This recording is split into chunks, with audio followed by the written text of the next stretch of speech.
Hello friends, my name is Akhilesh Kango and I welcome you all on my YouTube channel। आज हम computer जी के Hindi series में computer software और operating system के बारे में डिस्कस करेंगे। ये टॉपिक कई सारी कॉम्पिटिटिव एग्जाम्स जैसे CPCT, banking, PO, IBPS, SSC और MPPSC के लिए इम्पॉर्टेंट है और इससे रिलेटेड कई सारे क्वेश्चन इन एग्जाम्स में पूछे जाते हैं।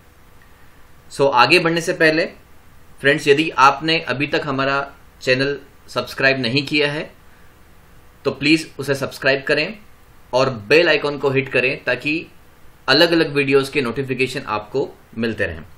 तो चलिए फ्रेंड्स, हम लोग स्टार्ट करते हैं आज के टॉपिक ऑपरेटिंग सिस्टम से। हम पढ़ने जा रहे हैं सबसे पहले ऑपरेटिंग सिस्टम के बारे में। What is operating system? Basically एक ऑपरेटिंग सिस्टम एक प्रकार का सिस्टम सॉफ्टवेयर है जो कंप्यूटर हार्डवेयर, सॉफ्टवेयर एवं संसाधनों का प्रबंधन करता है और कंप्यूटर प्रोग्राम के लिए सामान्य सेवाएं प्रदान करता है। ऑपरेटिंग सिस्टम प्रोग्राम और कंप्यूटर के हार्डवेयर के बीच इंटरफेस की तरह कार्य करता है। ऑपरेटिंग सिस्टम हमारे कंप्यूटर के लिए अत्यंत महत्वपूर्ण सॉफ्टवेयर है। बिना ऑपरेटिंग सिस्टम के हम हमारे कंप्यूटर पर कार्य नहीं कर सकते। ऑपरेटिंग सिस्टम कंप्यूटर के उपयोगकर्ता और कंप्यूटर के हार्डवेयर के बीच में संबंध स्थापित करने का कार्य करता है। सो फ्रेंड्स, ये बेसिक डेफिनेशन है ऑपरेटिंग सिस्टम की और ये बेसिक डेफिनेशन के बारे में मैंने आपको बताया। इस डेफिनेशन को आप याद रखें। इस डेफिनेशन में कई सारे ऐसे पॉइंट्स हैं जो आपको याद रखने हैं। जैसे ऑपरेटिंग सिस्टम एक प्रकार का सिस्टम सॉफ्टवेयर है। यह हार्डवेयर, सॉफ्टवेयर और कंप्यूटर के रिसोर्सेज का प्रबंधन करता है, यानी एक्चुअल में ये मैनेजमेंट करता है। यह एक प्रकार का कंप्यूटर प्रोग्राम है जो आपके पूरे कंप्यूटर को कंट्रोल करता है और यह कंप्यूटर के उपयोगकर्ता और कंप्यूटर के हार्डवेयर के बीच में मध्यस्थ यानी इंटरफेस की तरह कार्य करता है। ओके, तो ये एक बेसिक डेफिनेशन है जो आपको याद रखनी है। हम बढ़ते हैं हमारे पहले क्वेश्चन की ओर। हमारा पहला क्वेश्चन है आज का इंपॉर्टेंट क्वेश्चन। वह कौन सा प्रोग्राम है जो कंप्यूटर के पूरे संचालन को नियंत्रित करता है?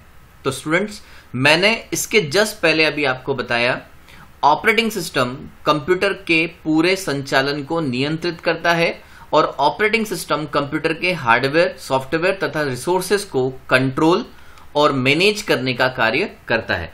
तो इस जो क्वेश्चन है इसका सही उत्तर क्या आएगा? इसका सही उत्तर आएगा ऑपरेटिंग सिस्टम। तो देखिए, यहां पर आपको यदि ऑपरेटिंग सिस्टम की बेसिक डेफिनेशन पता है तो आप एक सेकंड के अंदर इस प्रकार के क्वेश्चन को सॉल्व कर सकते हैं। तो जो प्रीवियस डेफिनेशन मैंने आपको बताई है वो प्रीवियस डेफिनेशन को आपको याद रखना है। हम बढ़ते हैं हमारे अगले क्वेश्चन की ओर। हमारा important question number 2, open source operating system का उदाहरण है।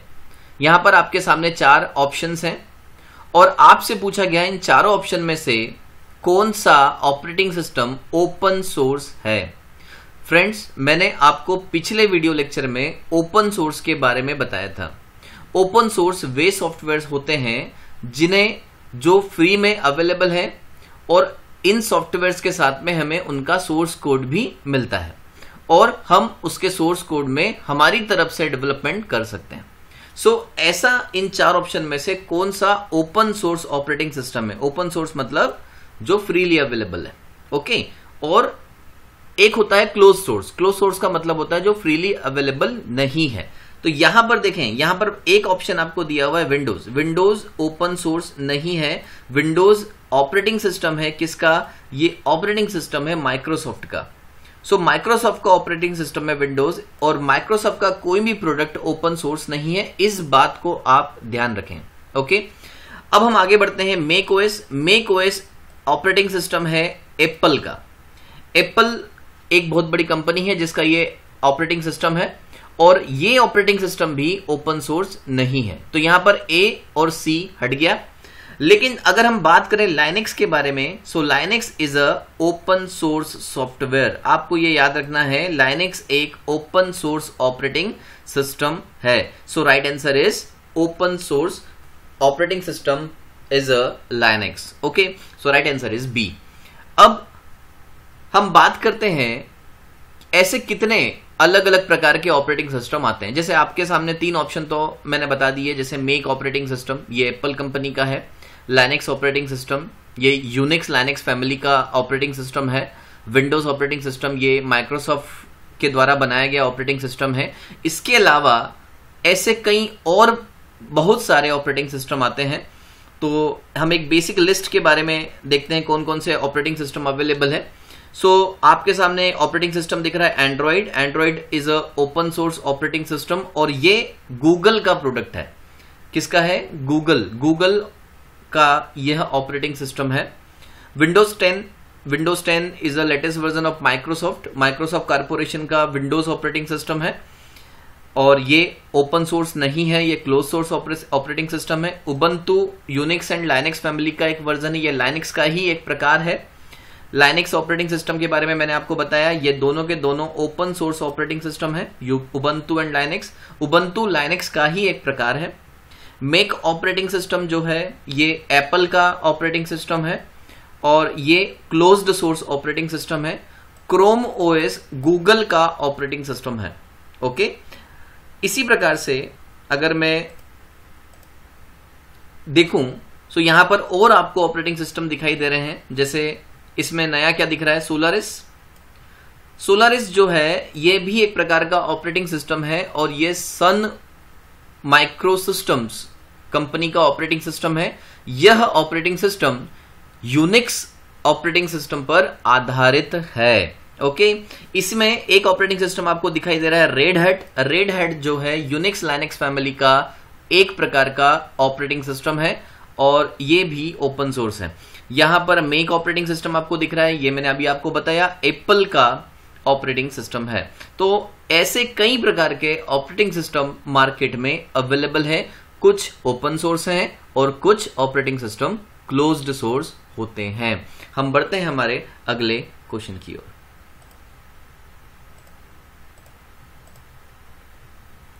इंपॉर्टेंट क्वेश्चन 3, कौन सा ऑपरेटिंग सिस्टम यूनिक्स पर आधारित है और मूल रूप से सन माइक्रोसिस्टम द्वारा विकसित किया गया है? देखिए, मैंने अभी आपको थोड़ी देर पहले जब ऑपरेटिंग सिस्टम की लिस्ट दिखाई थी तो मैंने वहां पर आपको बताया था कि सोलारिस सन माइक्रोसिस्टम द्वारा निर्मित ऑपरेटिंग सिस्टम है और यह यूनिक्स पर आधारित ऑपरेटिंग सिस्टम है। तो यहां पर जो राइट आंसर है वो है सोलारिस सन माइक्रोसिस्टम का ऑपरेटिंग सिस्टम है और ये जो ऑपरेटिंग सिस्टम है ये यूनिक्स पर आधारित ऑपरेटिंग सिस्टम है। ओके, आप सिंपली ये याद रख सकते हैं। ये जितनी बातें मैं बता रहा हूं इनको आपको याद रखना है, नोट डाउन करते चलना है, ताकि ये छोटी छोटी बातें हैं जिन पे से क्वेश्चंस बनते हैं। ओके, आप ऐसे भी देख सकते थे, ऑप्शन के थ्रू भी जा सकते थे। यहां पर आपको जो ऑप्शंस दिए हुए हैं इसमें यूनिक्स पर आधारित जो ऑपरेटिंग सिस्टम है एक है लाइनेक्स। ओके, iOS ये एप्पल का ऑपरेटिंग सिस्टम है, सन माइक्रोसिस्टम द्वारा निर्मित नहीं है। एंड्रॉइड गूगल का ऑपरेटिंग सिस्टम है और विंडोज NT माइक्रोसॉफ्ट का ऑपरेटिंग सिस्टम है। तो ये 3 ऑप्शन ऐसे ही खत्म हो जाते हैं। Okay, so right answer is Solaris. हम बढ़ते हैं हमारे अगले क्वेश्चन की ओर। Question number 4, Android mobile operating system किस कंपनी द्वारा विकसित किया गया है? Google, Facebook, Apple, Amazon. देखिए, अभी जो पिछला आपने जितना वीडियो देखा है, जितना भी आपने अभी तक समझा है, वहां से आपको ये समझ में आया होगा कि Android is a operating system of Google corporation. Okay, so ये जो ऑपरेटिंग सिस्टम है Android mobile operating system, basically ये मोबाइल और टैबलेट्स के लिए है और ये ऑपरेटिंग सिस्टम एक प्रकार का ओपन सोर्स ऑपरेटिंग सिस्टम है और ये डेवलप किया गया है किसके द्वारा? गूगल कंपनी के द्वारा। सो ये किसका ऑपरेटिंग सिस्टम है, किस कंपनी द्वारा विकसित किया गया है? गूगल कंपनी के द्वारा इसको विकसित किया गया है। So right answer is Google. Okay, हम बढ़ते हैं हमारे अगले क्वेश्चन की ओर।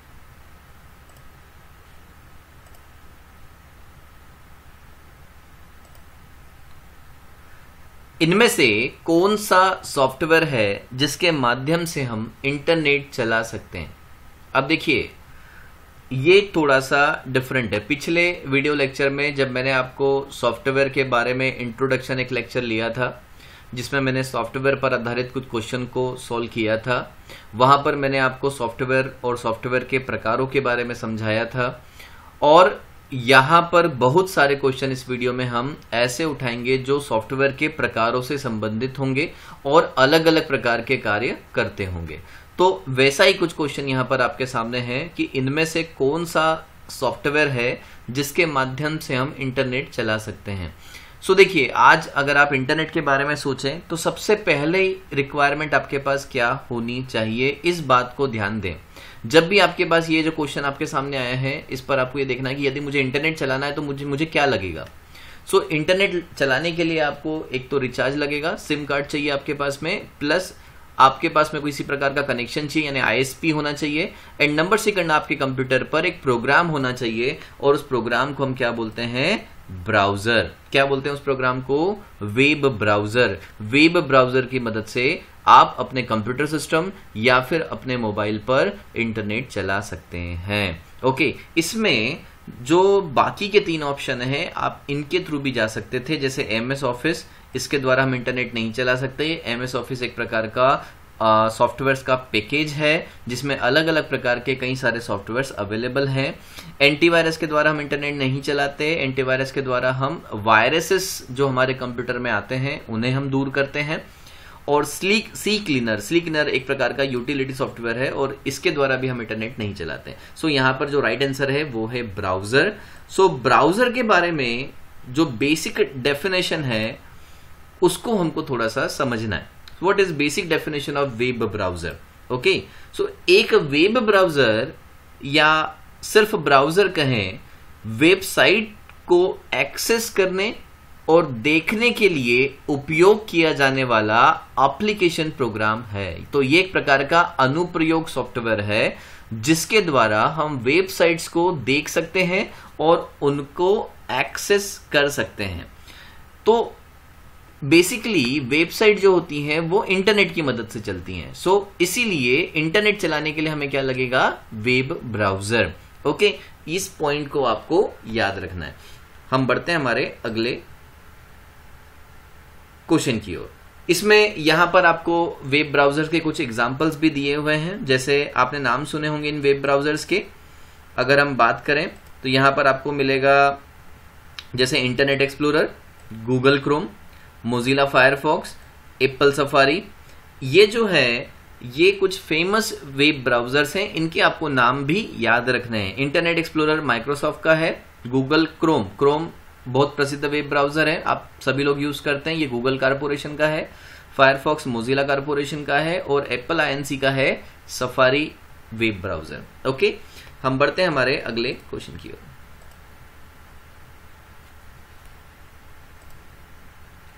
इनमें से कौन सा प्रोग्राम हाई लेवल लैंग्वेज को मशीन लेवल लैंग्वेज में ट्रांसलेट करता है? MS office, debugger, compiler, Google chrome. So निम्न में से कौन सा ऐसा प्रोग्राम है जो हाई लेवल लैंग्वेज, उच्च स्तरीय भाषा में लिखे गए सोर्स कोड को मशीन लेवल लैंग्वेज, मशीनी भाषा में लिखे गए सोर्स कोड में बदलने का कार्य करता है? तो अगर मैं ऑप्शंस की बात करूं, यानी एक अनुवादक की तरह कार्य करता है, तो इसके पहले वाले वीडियो लेक्चर में मैंने आपको बताया था लैंग्वेज ट्रांसलेटर्स के बारे में, जहां मैंने बात किया था कंपाइलर, असेंबलर और इंटरप्रेटर के बारे में। लैंग्वेज ट्रांसलेटर्स एक प्रकार के सिस्टम सॉफ्टवेयर होते हैं, ये भी मैंने आपको वहां पर बताया था। यहां पर यदि मैं ऑप्शंस के थ्रू जाऊं तो MS office is not a language translator, इसके द्वारा हम लैंग्वेज यानी ये अनुवाद नहीं करता है, तो ये नहीं होगा। डिबगर सॉफ्टवेयर में आई हुई त्रुटियों मतलब होता है एरर्स को दूर करने की प्रोसेस या सॉफ्टवेयर है जिसके द्वारा हम सॉफ्टवेयर में आई हुई जो एरर्स हैं उनको दूर करते हैं। गूगल क्रोम मैंने अभी जस्ट बताया आपको एक प्रकार का वेब ब्राउजर है। तो ये तीनों ऑप्शन नहीं होंगे, right answer is compiler. So right answer is compiler. Compiler एक ऐसा प्रोग्राम है, ऐसा सिस्टम प्रोग्राम है जो उच्च स्तरीय भाषा में लिखे गए कोड को मशीनी भाषा में बदलने का कार्य करता है। इस बात को पॉइंट बना के आपको याद रखना है। ओके दोस्तों, ये जो क्वेश्चंस हैं ये बहुत ही इंपॉर्टेंट क्वेश्चंस हैं और कई सारी प्रतियोगी परीक्षाओं में पूछे गए हैं। ये क्वेश्चंस आपको जितने ज्यादा आप ये क्वेश्चंस की प्रैक्टिस करेंगे, जितना ज्यादा आप इन पॉइंट्स को याद रखेंगे, उतना ज्यादा कंप्यूटर आपके लिए आसान होता चला जाएगा। ओके सो चलिए हम लोग बढ़ते हैं हमारे अगले क्वेश्चन की ओर। सो हमारा अगला क्वेश्चन है, इनमें से किस कंपनी ने जुलाई 2005 में एंड्रॉयड INC का लगभग $5 करोड़ में अधिग्रहण किया था? जुलाई 2005 में एंड्रॉयड INC एक ऐसी ये कंपनी है जिसने एंड्रॉयड बनाया था, एंड्रॉयड ऑपरेटिंग सिस्टम, और उसका अधिग्रहण किया था $5 करोड़ में। निम्न में से कौन सी कंपनी ने? ये पूछा गया। तो मैंने आपको थोड़ी देर पहले बताया था Android is a operating system of Google. तो ऑब्वियस सी बात है इसका अधिग्रहण किसने किया होगा? गूगल कॉर्पोरेशन ने। So right answer is Google. Okay so Google ने जुलाई 2005 में एंड्रॉयड INC नाम की कंपनी का अधिग्रहण $5 करोड़ में किया था। इस बात को आपको पॉइंट बना के याद रखना है। ओके हम बढ़ते हैं हमारे अगले क्वेश्चन की ओर। मल्टीमीडिया के संदर्भ में WMA का अर्थ क्या है? देखिए कई सारी प्रतियोगी परीक्षाओं में फुल फॉर्म्स पूछे जाते हैं। फुल फॉर्म्स आप जितने भी छोटे छोटे फुल फॉर्म्स हैं, जितने भी, वो सब सारे आपको याद रखने पड़ेंगे। और फुल फॉर्म्स आप जब तक याद नहीं करेंगे तब तक आप कुछ भी नहीं कर पाएंगे। तो आपको फुल फॉर्म्स को याद रखना है। यहां पर मल्टीमीडिया के संदर्भ में WMA का फुल फॉर्म पूछा गया है। सो WMA का जो फुल फॉर्म है वो है विंडोज मीडिया ऑडियो। आप ये याद रखें, WMA Windows media audio full form है विंडोज मीडिया ऑडियो। सो राइट आंसर जो है वो है, okay so right answer is Windows media audio.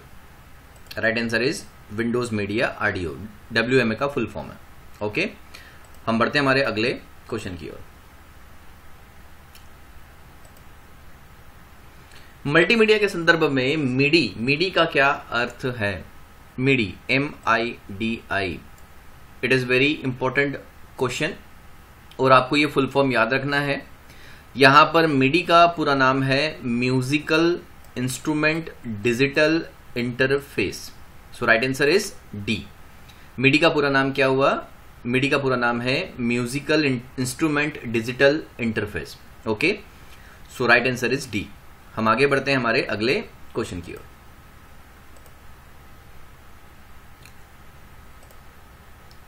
निम्न में से कौन सा कथन गलत है? सॉफ्टवेयर प्रोग्राम और डेटा का एक समुच्चय होता है। ऑपरेटिंग सिस्टम एक सिस्टम सॉफ्टवेयर है। एंटीवायरस एक यूटिलिटी सॉफ्टवेयर है। MS-DOS एक एप्लीकेशन सॉफ्टवेयर है का उदाहरण है। तो देखें यहां पर आप अगर इन क्वेश्चंस को ध्यान से पढ़ें, इन कथनों को, तो आपको पता लगेगा कि कौन सा गलत है।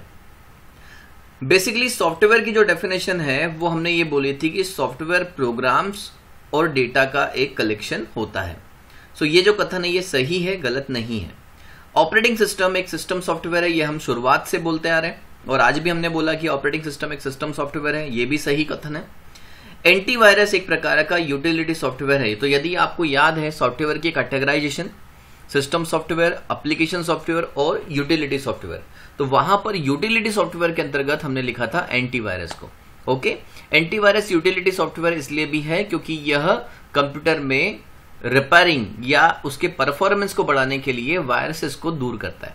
ओके तो ये तीनों जो कथन है ABC ये सही है। यहां पर कथन है MS-DOS एप्लीकेशन सॉफ्टवेयर है, नहीं। MS DOS एप्लीकेशन सॉफ्टवेयर नहीं है। तो ये जो चौथा कथन है ये गलत है। तो यहां पर राइट आंसर क्या आएगा? राइट आंसर आएगा D, MS DOS application software का उदाहरण नहीं है। तो फिर दोस्तों MS DOS क्या है, हम इसके बारे में पढ़ते हैं। MS DOS बेसिकली है क्या? MS DOS का पूरा नाम है माइक्रोसॉफ्ट डिस्क ऑपरेटिंग सिस्टम, और यह एक प्रकार का सिस्टम सॉफ्टवेयर है। ऑपरेटिंग सिस्टम है, दैट मीन्स सिस्टम सॉफ्टवेयर है। और इसे किसने बनाया था? यह माइक्रोसॉफ्ट कॉर्पोरेशन का पहला ऑपरेटिंग सिस्टम है, और यह ऑपरेटिंग सिस्टम विंडोज के पहले आया था। यह प्रथम ऑपरेटिंग सिस्टम है, इस बात को आपको याद रखना है। और इसका पूरा नाम क्या है? Disk operating system. एक कमांड लाइन आधारित प्रणाली है जहां सभी कमांड टेक्स्ट फॉर्म में दर्ज किए जाते हैं। तो MS DOS में जो भी बातें, जो भी काम हम करेंगे वो कमांड के थ्रू करते हैं। यहां पर ग्राफिकल यूजर इंटरफेस नहीं है, यानी हम इसमें कुछ भी करेंगे कमांड के थ्रू करेंगे। तो एक प्रकार से ये कमांड आधारित ऑपरेटिंग सिस्टम है। ओके, इसमें किसी भी प्रकार का ग्राफिकल यूजर इंटरफेस नहीं होता है, इस बात को आपको ध्यान रखना है। ओके, MS DOS मूल रूप से MS DOS को क्या कहा जाता था? 86 DOS कहते थे, और यह टिम पैटरसन द्वारा बनाया गया है, जिसे DOS का पिता या जनक माना जाता है। ओके, इस बात को आपको ध्यान रखना है। और इसका पहला वर्जन आया था 1982 में, MS DOS 1.0, और यह वर्जन बनाया गया था माइक्रोसॉफ्ट ने IBM पर्सनल कंप्यूटर के लिए इसको बनाया था। ओके, तो ये MS DOS के बारे में कुछ खास खास पॉइंट्स थे जो मैंने आपको बताए, और ये पॉइंट्स आप नोट डाउन कर लें। ओके, इससे आपको बहुत मदद मिलेगी MS DOS पर आधारित कुछ क्वेश्चन को सॉल्व करने में। ओके, हम बढ़ते हैं हमारे अगले क्वेश्चन की ओर।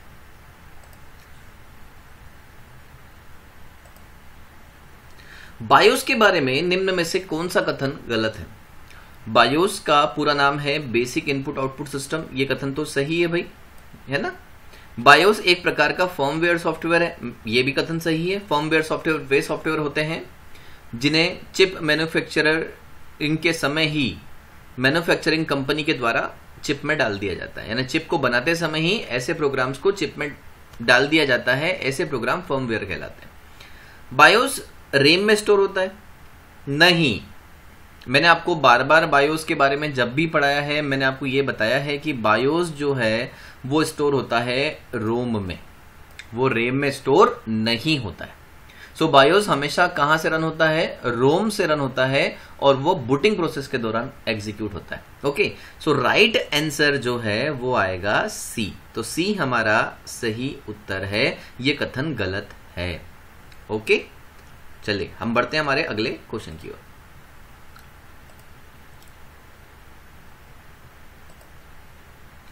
सही या गलत बताएं। चल रहे प्रोग्रामों में से एक से दूसरे पर जाने के लिए क्या हम Alt+Tab शॉर्टकट कुंजी का प्रयोग करते हैं? यह कथन बिल्कुल सही है।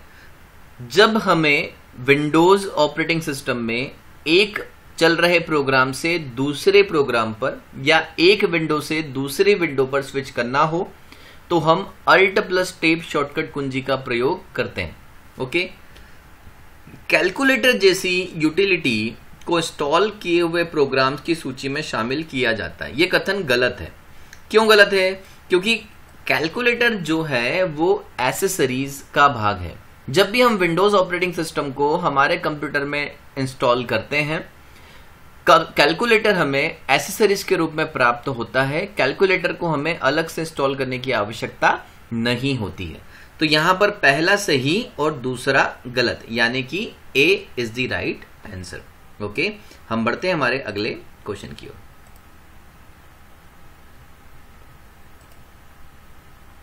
निम्नलिखित का मिलान कीजिए। Hibernate, slip, log of. एक साइड दिया हुआ है, एक साइड दिया हुआ है केवल वर्तमान यूजर सेशन को बंद करता है, वर्तमान स्थिति को हार्ड डिस्क में सेव करता है, वर्तमान स्थिति को मेन मेमोरी में सेव करता है। तो देखें, यहां पर मैंने आपको बताया था जब भी आप जोड़ियां मिलाएं सबसे सरल चीज उठाएं, जो आपको सरल लग रही है उसको पहले उठाएं। मेरे को सबसे सरल लग रहा है लॉग ऑफ। लॉग ऑफ इसलिए सरल है क्योंकि मैं अभी पिछले कुछ वीडियोस में आपको बता चुका हूं लॉग ऑफ के बारे में। सो लॉग ऑफ जो है ये केवल वर्तमान यूजर सेशन को बंद कर देता है। ओके, मैंने आपको पिछले वीडियो लेक्चर में लॉग ऑफ और स्विच यूजर के बीच में डिफरेंसेस बताए थे। मैंने आपको पिछले वीडियो लेक्चर में हाइबरनेट और स्लिप के बीच में भी डिफरेंसेस बताए थे। तो यदि आपने मेरा पिछला वीडियो लेक्चर नहीं देखा है, आप उसे देखें तो आपको इनके बारे में और जानकारी प्राप्त होगी। ओके, सो यहां पर जो आंसर है तीसरे का ए, सो तीसरे का ए सी में है और डी में है, मतलब ना तो ए राइट आंसर है ना बी राइट आंसर है। ओके, अब बात करते हैं हाइबरनेट की। सो हाइबरनेट वर्तमान स्थिति को सेव करता है हार्ड डिस्क में, ये भी मैंने आपको बताया था। पहले का बी, सो वेयर इज ये, तो यहां से डी राइट आंसर हुआ, पहले का बी यहां पर दिया हुआ है। इसी प्रकार से स्लिप के लिए आएगा सी। ओके, सो ये हम इस प्रकार से जोड़ियां मिला सकते हैं। सो हम बढ़ते हैं हमारे अगले क्वेश्चन की ओर।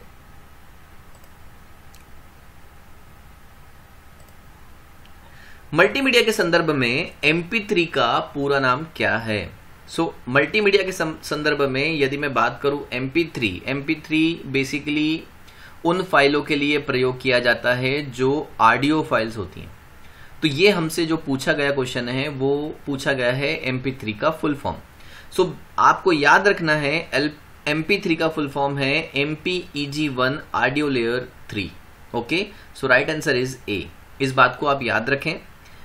आप फुल फॉर्म्स के लिए कॉपी के पीछे 4-5 पेज छोड़ दें और वहां सारे फुल फॉर्म्स आप लिखते जाएं और रोज पढ़ें। ओके, जिससे आपको फुल फॉर्म्स याद हो जाएंगे। सो MP3 का फुल फॉर्म है MPEG-1 ऑडियो लेयर 3। ओके, हम बढ़ते हैं हमारे अगले क्वेश्चन की ओर।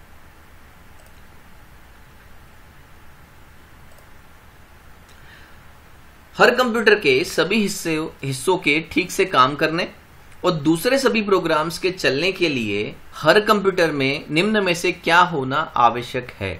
तो मैंने आपको इस वीडियो लेक्चर की शुरुआत में ही एक बात बताई थी कि यदि हमें कंप्यूटर पर कार्य करना है तो हमारे कंप्यूटर पर ऑपरेटिंग सिस्टम का होना अत्यंत आवश्यक है। बिना ऑपरेटिंग सिस्टम के हम कंप्यूटर ऑपरेट नहीं कर पाएंगे।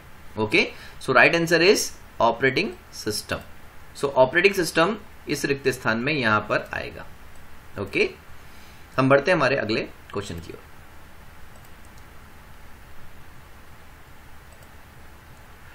MS-DOS रिक्त स्थान है। ये पिछले अभी हमने कुछ समय पहले ही इसको ध्यान से देखा है MS-DOS के बारे में। MS-DOS एक प्रकार का ऑपरेटिंग सिस्टम है जिसे डेवलप किया था माइक्रोसॉफ्ट ने। यह एक कमांड बेस्ड ऑपरेटिंग सिस्टम है जिसमें हर कार्य के लिए हमें एक निश्चित कमांड को टेक्स्ट के रूप में देना होता है। Okay, so right answer is operating system. Okay, हम बढ़ते हैं हमारे अगले क्वेश्चन की ओर।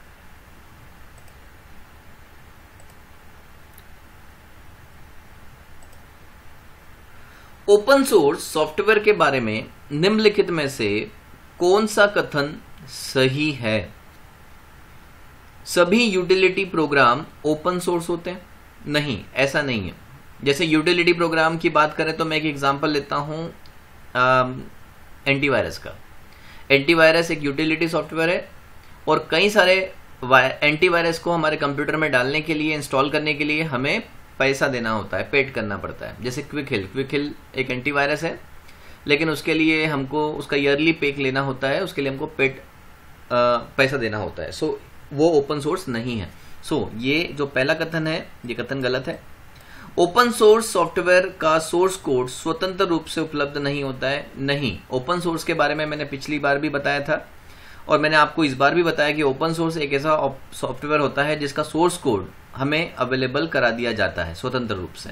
तो ये कथन भी गलत है। सभी ओपन सोर्स सॉफ्टवेयर माइक्रोसॉफ्ट ने बनाए? नहीं, ऐसा भी नहीं है। माइक्रोसॉफ्ट का कोई भी सॉफ्टवेयर ओपन सोर्स है ही नहीं। ओके, सो यहां पर लिनक्स एक ओपन सोर्स सॉफ्टवेयर है। ओके, ये कथन सही है। So right answer is D. हम बढ़ते हैं हमारे अगले क्वेश्चन की ओर। क्वेश्चन की ओर बढ़ने से पहले हम जानेंगे ओपन सोर्स के बारे में। ओपन सोर्स क्या होता है? सो ओपन सोर्स सॉफ्टवेयर वह सॉफ्टवेयर है जिसे सोर्स कोड के साथ वितरित किया जाता है यानी ऐसा सॉफ्टवेयर जो आपको सोर्स कोड के साथ मिलेगा, जिसे उपयोगकर्ताओं द्वारा पढ़ा या संशोधित किया जा सकता है। ओपन सोर्स सॉफ्टवेयर निम्नलिखित स्टैंडर्ड्स को पूरा करता है। तो कौन कौन से स्टैंडर्ड्स है जिनको ओपन सोर्स सॉफ्टवेयर पूरा करता है? कार्यक्रम को यानी प्रोग्राम को स्वतंत्र रूप से वितरित होना चाहिए, यानी फ्रीली अवेलेबल होना चाहिए प्रोग्राम।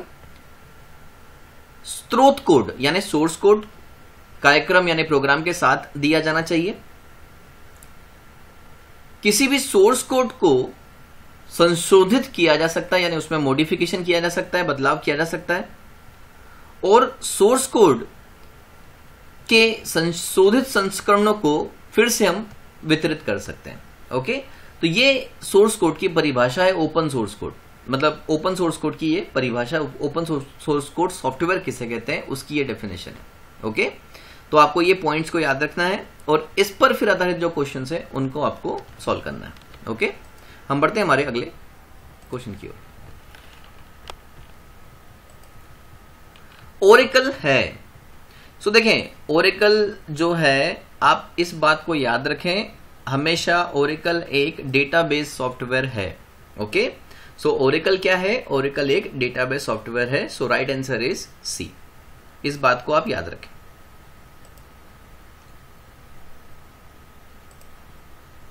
सॉफ्टवेयर प्रोग्राम जो एक ऑपरेटिंग सिस्टम में संभावित सुरक्षा उल्लंघनों को बंद करते हैं, उन्हें क्या कहा जाता है? इस क्वेश्चन को आपको याद रखना है और इस क्वेश्चन को पढ़ने के बाद सॉफ्टवेयर, ऐसे सॉफ्टवेयर प्रोग्राम जो ऑपरेटिंग सिस्टम में यदि सिक्योरिटी का कुछ प्रॉब्लम होता है उसको चेक करते हैं, उसको बंद करते हैं, तो उन्हें क्या कहते हैं? ऐसे सॉफ्टवेयर को हम कहते हैं सिक्योरिटी पेज। क्या कहते हैं ऐसे सॉफ्टवेयर को? Security page. तो रिक्त स्थान में क्या आएगा? Security page. आपको ये पॉइंट याद रखना है, इसे नोट डाउन करना है। तो right answer is security page. Security page ऐसे सॉफ्टवेयर को कहा जाता है जो ऑपरेटिंग सिस्टम में संभावित सुरक्षा उल्लंघनों को, यानी सिक्योरिटी प्रॉब्लम्स को चेक करते हैं और उनको रोकते हैं। ओके, बंद करते हैं। ओके, हम बढ़ते हैं हमारे अगले क्वेश्चन की ओर। Question number 20।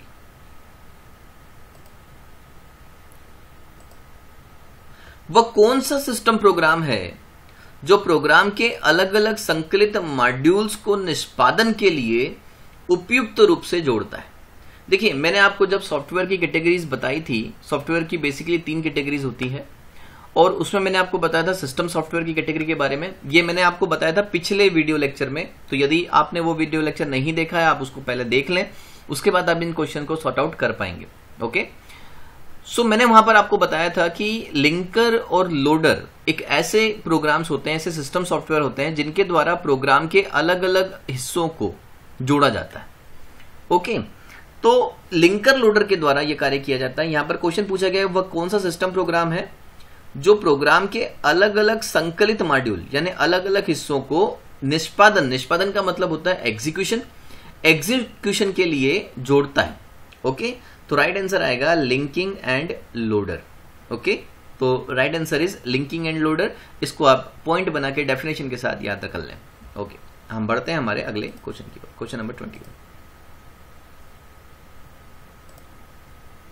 निम्नलिखित में से कौन सा मल्टी प्रोग्रामिंग ऑपरेटिंग सिस्टम का उद्देश्य नहीं है? मल्टी प्रोग्रामिंग ऑपरेटिंग सिस्टम, देखें, जब आज हमने ऑपरेटिंग सिस्टम के बारे में पढ़ा है, ऑपरेटिंग सिस्टम कई प्रकार के आते हैं। जो मैंने आपको मार्केट में अवेलेबल ऑपरेटिंग सिस्टम्स के बारे में बताया है, उनको गुणों के आधार पर विभाजित किया जा सकता है और ऑपरेटिंग सिस्टम के गुणों में एक गुण है multi programming. So multi programming operating system का उद्देश्य निम्न में से कौन सा नहीं है, यानी मल्टी प्रोग्राम के द्वारा क्या नहीं किया जा सकता? ठीक है, सो देखें, सीपीयू के समय को कम करना, बेसिकली मल्टी प्रोग्रामिंग का उद्देश्य ही है सीपीयू का एग्जीक्यूशन समय बचाना। ओके, सो ये गलत है। प्रोसेसर, मतलब ये सही है, हमसे नहीं पूछा है यहां पे, इसलिए प्रोसेसर उपयोग को अधिकतम करना, ये भी उसका उपयोग है, उद्देश्य है, तो ये भी राइट आंसर नहीं आएगा।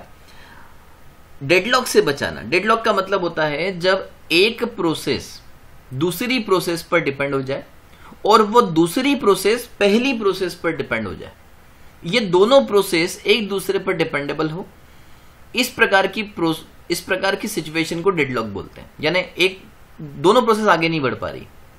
सो इसको कम करना, इसको अवॉइड करना, ये भी उद्देश्य होता है मल्टी प्रोग्रामिंग का। तो ये भी राइट आंसर नहीं आएगा। राइट आंसर है उपयोगकर्ता के इनपुट समय को कम करना। बेशक ये मल्टी प्रोग्रामिंग का उद्देश्य नहीं है। ओके, सो ये राइट आंसर है।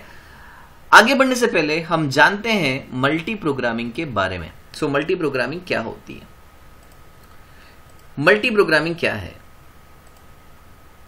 मल्टी प्रोग्रामिंग समानांतर प्रसंस्करण का मतलब होता है पैरेलल प्रोसेसिंग। प्रसंस्करण मतलब प्रोसेसिंग, समानांतर का मतलब है पैरेलल। पैरेलल प्रोसेसिंग का मतलब होता है जब दो प्रोसेस एक साथ चलती है, ओके, का एक रूप है जिसमें एक ही समय पर एक प्रोसेसर के द्वारा एक साथ कई कार्यक्रम चलाए जा सकते हैं। कार्यक्रम का मतलब है यहां पर प्रोग्राम से। ओके, सो एक प्रोसेसर के द्वारा एक समय पर कई सारे प्रोग्राम एक साथ चले। ऑपरेटिंग सिस्टम एक प्रोग्राम का हिस्सा चलाता है और फिर दूसरा हिस्सा चलाता है, मतलब वो एक प्रोसेस रन करता है फिर दूसरी प्रोसेस रन करता है। इसी प्रकार से वो बार बार प्रोसेस के बीच में स्विच करता रहता है। इसको बोलते हैं मल्टी प्रोग्रामिंग। और उपयोगकर्ता यानी यूजर को ये लगता है कि सारे प्रोग्राम एक साथ चल रहे हैं, तो ये जो प्रोसेस है इसको हम क्या बोलेंगे? Multi programming. So basically multi programming जब ऑपरेटिंग सिस्टम द्वारा एक ही प्रोसेसर का उपयोग करके एक ही समय पर एक से ज्यादा प्रोग्राम्स को एग्जीक्यूट किया जाए। मल्टी प्रोग्रामिंग और मल्टीटास्किंग में अंतर है, आप इस बात को ध्यान से समझें। मैं एक सेपरेट वीडियो लेक्चर बताकर आपको ऑपरेटिंग सिस्टम के इन प्रकारों के बारे में समझाऊंगा, जिसमें मैं आपको बताऊंगा मल्टीटास्किंग के बारे में, मल्टी प्रोग्रामिंग के बारे में, टाइम शेयरिंग ऑपरेटिंग सिस्टम के बारे में, मल्टी प्रोसेसिंग ऑपरेटिंग सिस्टम के बारे में, बैच प्रोसेसिंग ऑपरेटिंग सिस्टम के बारे में। अभी के लिए आप इस डेफिनेशन को याद करें, समझें।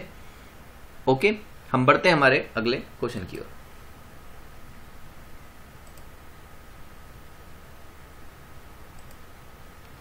सॉफ्टवेयर विकास प्रक्रिया में सबसे पहला चरण क्या है? देखिए, जब भी कोई सॉफ्टवेयर बनाया जाता है, जब भी कोई सॉफ्टवेयर आप निर्माण करेंगे, सबसे पहला चरण है सॉफ्टवेयर के बारे में एनालिसिस करना, उस सिस्टम के बारे में एनालिसिस करना। तो पहला चरण है एनालिसिस, उसके बाद बाकी चरण आते हैं। तो ये पूछ रहा है कि सबसे पहला चरण क्या है? तो जब भी आप कोई सॉफ्टवेयर विकास करते हैं तो उसका सबसे पहला चरण है प्रणाली विश्लेषण। विश्लेषण का मतलब होता है यहां पर एनालिसिस, और प्रणाली का मतलब होता है सिस्टम, कि आप किस प्रकार से इसको डेवलप करेंगे, इसका पूरा एनालिसिस किया जाता है।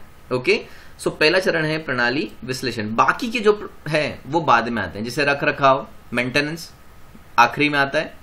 परीक्षण, जब सॉफ्टवेयर डेवलप हो जाता है तो इसको टेस्टिंग के लिए भेजते हैं। परीक्षण का मतलब यहां पर टेस्टिंग से है। विशिष्टता और डिजाइन, ये विश्लेषण के बाद का हिस्सा है, मतलब सबसे पहले ये होता है, फिर उसके बाद ये होता है, फिर उसके बाद ये आ सकता है तीसरे नंबर पे, और नंबर 4 पे आता है मेंटेनेंस। ओके, तो इस प्रकार से हम इसको सॉल्व कर सकते हैं। तो ये आपको याद रखना है, सॉफ्टवेयर विकास प्रक्रिया में सबसे पहला चरण है प्रणाली विश्लेषण यानी सिस्टम एनालिसिस। ओके, हम बढ़ते हैं हमारे अगले क्वेश्चन की ओर। प्रोग्राम की गति को बढ़ाने के लिए निम्नलिखित में से कौन सा यूटिलिटी प्रोग्राम प्रयोग किया जाता है? सो प्रोग्राम की गति को बढ़ाने के लिए, प्रोग्राम के एग्जीक्यूशन स्पीड को बढ़ाने के लिए निम्न में से, इन चारों में से किसका हम प्रयोग करते हैं? हम प्रयोग करते हैं डिस्क डीफ्रेगमेंटर का। कंप्यूटर की कार्यक्षमता और कंप्यूटर के परफॉर्मेंस को बढ़ाने के लिए हम डिस्क डीफ्रेगमेंटर का प्रयोग करते हैं। डिस्क डीफ्रेगमेंटर क्या होता है? ये एक प्रकार का यूटिलिटी प्रोग्राम है, और ये क्या है ये मैंने आपको समझाया था मेरे पिछले वीडियो लेक्चर में। तो यदि आपने वो वीडियो नहीं देखा है, आप उसे देख लें, तब आपको डिस्क डीफ्रेगमेंटर के बारे में पता चलेगा। ओके, हम बढ़ते हैं हमारे अगले क्वेश्चन की ओर।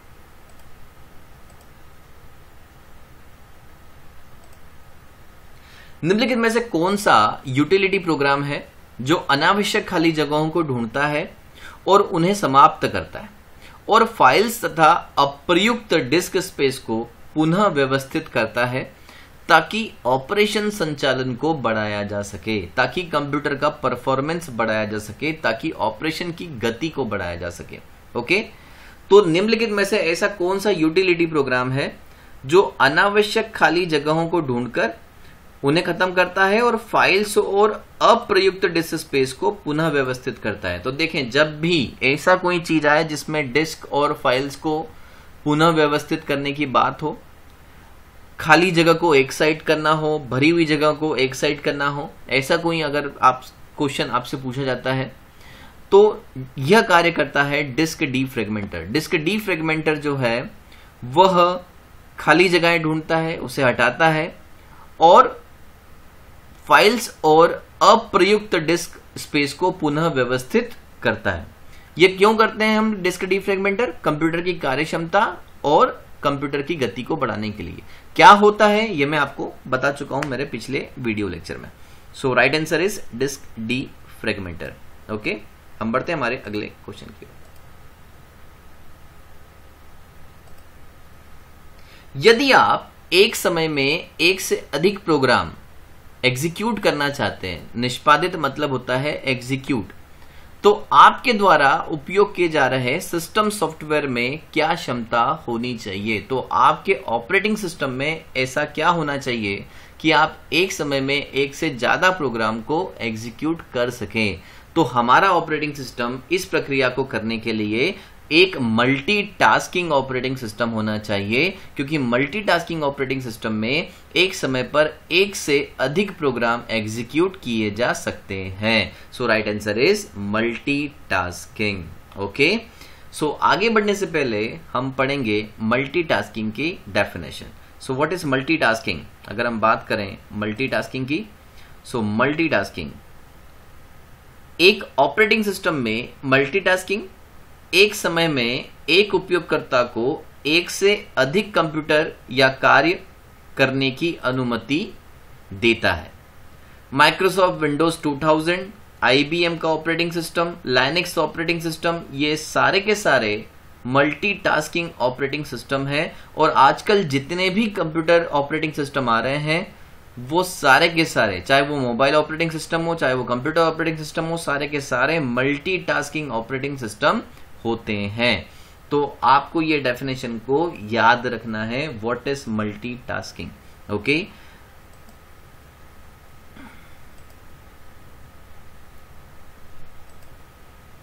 निम्नलिखित में से किसे मल्टीमीडिया की परिभाषा में शामिल नहीं किया जाता है? मल्टीमीडिया ऐसे सॉफ्टवेयर्स हैं जिनमें ऑडियो आता है, ग्राफिक्स आता है, वीडियो आता है, एनिमेशन आता है और टेक्स्ट भी आता है।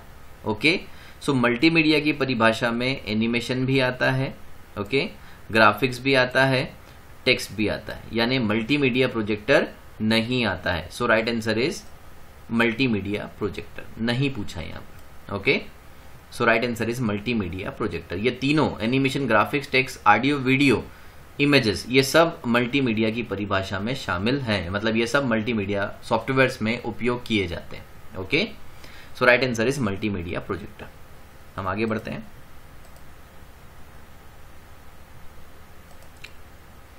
किसी ऑपरेटिंग सिस्टम का प्राथमिक उद्देश्य क्या है? देखें, बहुत सरल क्वेश्चन है, बेसिक डेफिनेशन है ऑपरेटिंग सिस्टम की। ऑपरेटिंग सिस्टम का प्राथमिक उद्देश्य, यानी ऑपरेटिंग सिस्टम क्यों बनाया गया है? ऑपरेटिंग सिस्टम बनाया गया है कंप्यूटर के हार्डवेयर का कंप्यूटर के उपयोगकर्ता से इंटरफेस प्रदान करना और कंप्यूटर के हार्डवेयर का सबसे बढ़िया उपयोग करना, यानी कंप्यूटर के हार्डवेयर का कुशलतापूर्वक उपयोग करना, कंप्यूटर के हार्डवेयर तथा रिसोर्सेज को नियंत्रित करना, यह कार्य है ऑपरेटिंग सिस्टम का। सो यहां पर जो ऑप्शंस आपके सामने हैं, उन ऑप्शन को जब हम पढ़ते हैं तो हमें आंसर ऑटोमेटिकली मिल जाता है। लोगों को कंप्यूटर का उपयोग करने देना, नहीं, ये प्राथमिक उद्देश्य में नहीं आता। उपयोग करने के लिए कंप्यूटर को आसान बनाना, ये एक प्रकार से देखा जाए तो सही है, लेकिन ये उसका प्राथमिक का मतलब होता है सबसे पहला उद्देश्य, वो नहीं है। सिस्टम प्रोग्रामर को नियोजित करना, ये भी नहीं आएगा। So right answer is A, computer hardware का सबसे कुशलतापूर्वक उपयोग करना। ओके, सो हम आगे बढ़ते हैं हमारे अगले क्वेश्चन की ओर। Question number 28, जोड़ियां मिलाइए। यहां पर 3 ऑप्शन दिए हुए हैं सेट नंबर 1 में, और सेट नंबर 2 में 3 ऑप्शन दिए हैं, आपको मिलाना है। सबसे सरल चीज सबसे पहले उठाएं, तो यहां पर मैं जेपीईजी को उठा रहा हूं, जेपीजी आपको पता है एक इमेज फॉर्मेट है, तो ये एक प्रकार का इमेज फाइल फॉर्मेट है।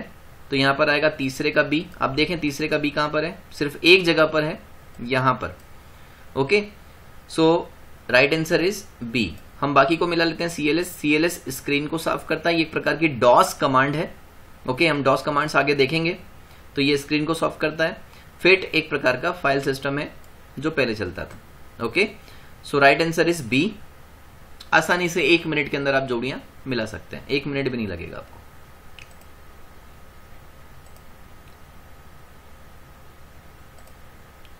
फिर से जोड़ियां पूछी गई हैं। यहां पर भी 3 ऑप्शन है, मॉडेम, स्लाइडर, वेबसाइट।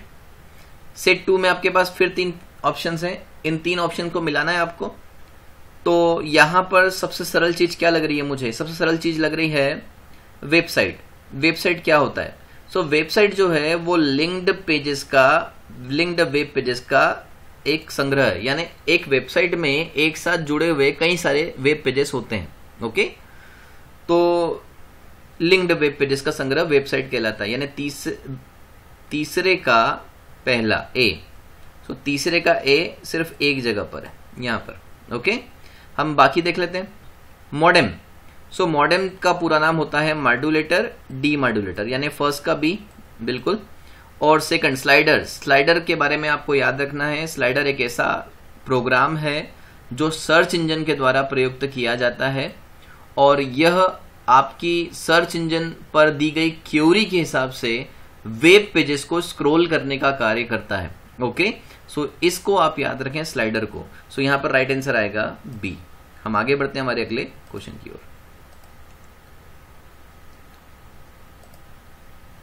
निम्नलिखित में से कौन सा कथन असत्य है, कौन सा कथन इसमें सही नहीं है? वायरस स्कैनर एक प्रकार का यूटिलिटी सॉफ्टवेयर है, ये कथन तो सत्य है भाई, है ना, ये कथन सत्य है। ओके, सिस्टम सॉफ्टवेयर का प्रयोग कंप्यूटर रिसोर्सेस और उनके कामकाज का प्रबंधन हेतु होता है, ये कथन भी सत्य है ना। Microsoft power point word processor का एक उदाहरण है? नहीं, Microsoft power point presentation software है, वो वर्ड प्रोसेसर का उदाहरण नहीं है। तो ये जो राइट आंसर आएगा वो आएगा सी कथन यहां पर असत्य है, क्योंकि माइक्रोसॉफ्ट पावर पॉइंट जो है वो वर्ड प्रोसेसर का उदाहरण नहीं है, उसके लिए माइक्रोसॉफ्ट वर्ड सॉफ्टवेयर का प्रयोग हम करते हैं। Okay, so right answer is C. हम आगे बढ़ते हैं। ओके, सो हमारा आज का वीडियो लेक्चर यहां पर समाप्त होता है, और हमारी ऑनलाइन बैचेस स्टार्ट है सीपीसीटी के लिए और अन्य प्रतियोगी परीक्षाओं के लिए। आप फॉर्म वीडियो के डिस्क्रिप्शन में एक लिंक आपको दी गई है, उस लिंक पर क्लिक करके आप फॉर्म फिल कर सकते हैं इस बैच के रजिस्ट्रेशन के लिए। इसमें स्क्रीन पर जो दिखाई दे रहा है वो सारे टॉपिक्स आपको पढ़ाए जाएंगे, और ये बहुत जल्दी ये बैच स्टार्ट होने वाला है। आप इसके लिए रजिस्ट्रेशन कर सकते हैं। यदि आपको हमारा ये वीडियो पसंद आया है, आप इसे लाइक करें, शेयर करें। यदि आपको कोई डाउट है आप प्लीज कमेंट करें, मैं आपके डाउट्स दूर करने की कोशिश करूंगा। और चैनल को आप सब्सक्राइब करें, यदि आपने अभी तक चैनल सब्सक्राइब नहीं किया है, बेल आइकन को हिट करें ताकि आपको सारे के सारे नोटिफिकेशन एक साथ मिलते जाएं जब भी कोई नया वीडियो आप अपलोड हो। ओके, सो हम मिलते हैं हमारे अगले वीडियो के साथ में, तब तक के लिए थैंक यू।